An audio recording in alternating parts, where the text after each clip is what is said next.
নমস্কার, শুভ সন্ধ্যা। নিউজ ভ্যানগার্ডের পর্দায় আপনাদের প্রত্যেককে স্বাগত। এই মুহূর্তের গুরুত্বপূর্ণ সব খবর নিয়ে আপনাদের সঙ্গে আমি রয়েছি শতাব্দী। শুরুতেই আজকে নজর রাখবো উত্তর পূর্বের রাজ্য মণিপুরের দিকে, কারণ ইতিমধ্যে যে খবর যে মণিপুরে মোদী সফর করতে চলেছেন এবং তার এই সফরকে কেন্দ্র করে ইতিমধ্যে চূড়ান্ত পর্যায়ে রয়েছে প্রস্তুতি। তারই মধ্যে আজকে বৈঠক হয়েছে।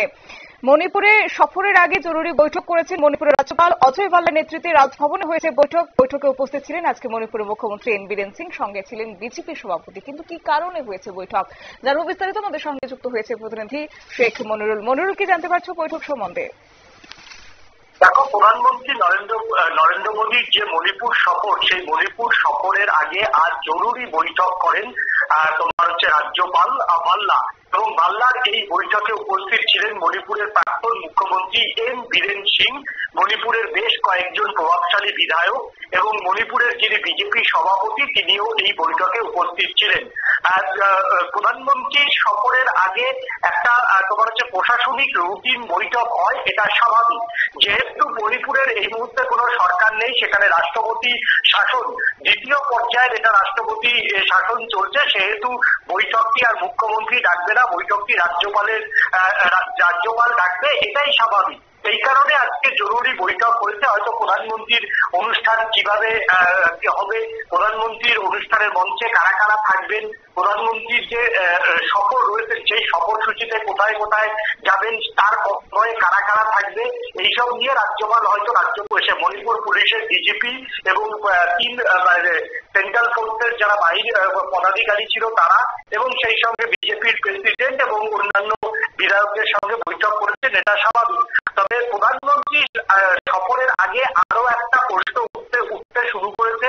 মণিপুরের যে দ্বিতীয় পর্যায়ের যে রাষ্ট্রপতি শাসন চলছে এবং কেন্দ্রীয় স্বরাষ্ট্র মন্ত্রকের পক্ষ থেকে যে রাষ্ট্রপতি শাসন জারি করার যে সেকেন্ড নোটিফিকেশন জারি করা হয়েছে, সেটা কি মণিপুর সফর শেষ করার পর, অর্থাৎ মোদীর সফর শেষ করার পর রাষ্ট্রপতি শাসন কি অবশেষে তুলে নিতে চলেছে কেন্দ্রীয় স্বরাষ্ট্র মন্ত্রক?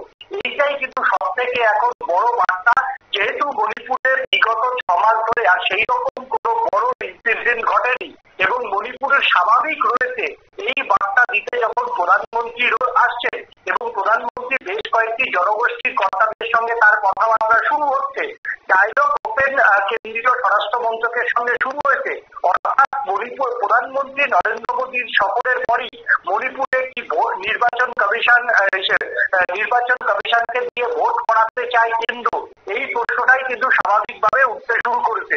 এবং যেটা খবর সেটা হচ্ছে মণিপুরে আর থার্ড পর্যায়ের যে রাষ্ট্রপতি শাসন জারি করতে কিন্তু চাইছে না কিন্তু। আমরা জানি সম্প্রতি এই 1 মাস হয়েছে সেকেন্ড পর্যায়ে রাষ্ট্রপতি শাসন জারি করা হয়েছে, সেইটাকে আর বাড়াতে চাইছে না সাউথ ব্লক চাইছে এবার সমস্ত জনগোষ্ঠীকে একসঙ্গে ডেকে দিল্লিতে একটা বৈঠক করে তারপরে রাষ্ট্রপতি শাসন ভেঙে দিয়ে সেখানে ভোট করাতে।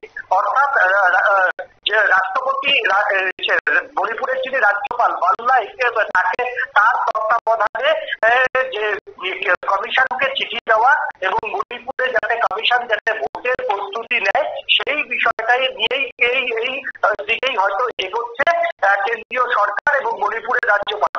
আর তার মণিপুর সফরের আগে তার পুরো ব্লুপ্রিন্ট হয়তো এবার তৈরি করে দিতে চাইছে। কারণ একটি প্রদেশে যদি দ্বিতীয় বা তৃতীয় পর্যায়ে যদি গিয়ে রাষ্ট্রপতি শাসন জারি করতে হয়, তাহলে কার্যত সেটা বিরোধীরা আগামী দিনে সারা ভারতবর্ষে হাতিয়ার করতে পারে।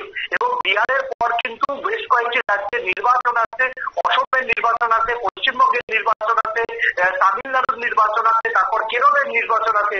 সেখানে কিন্তু এই ইস্যুগুলি আগামী দিনে বিরোধীরা ইস্যু করতে পারে। তার জন্যই সম্ভবত প্রধানমন্ত্রীর সফরের পরই রাষ্ট্রপতি শাসন তুলে দিয়ে সেখানে ভোট করানোর যে কৌশল, সেই কৌশল কিন্তু নিতে শুরু করেছে সাউথ ব্লক। ধন্যবাদ। আপনারা শুনলেন, অর্থাৎ মণিপুরের প্রধানমন্ত্রীর সফরকে ঘিরে ইতিমধ্যে জল্পনা তুঙ্গে, তারই মধ্যে নিরাপত্তা সহ বিভিন্ন বিষয়। কারণ আমরা দেখেছি যে 2 বছর সময় ধরে মণিপুরে একটা অশান্তি আছে, যদিও গত 6 মাসে সেই অর্থে মণিপুরে বড় কোনো আশঙ্কা লক্ষ্য করা যায়নি। তাই আগাম ভাবে একটা প্রস্তুতি ইতিমধ্যে নিতে শুরু করেছে। তার মধ্যে আজকে মণিপুরের মুখ্যমন্ত্রী এন বীরেন সিং সহ রাজ্যপালের নেতৃত্বে সেখানে হয়েছে জরুরি বৈঠক। নিয়ে নিচ্ছি ছোট্ট একটি বিজ্ঞাপন বিরতির সঙ্গে থাকুন।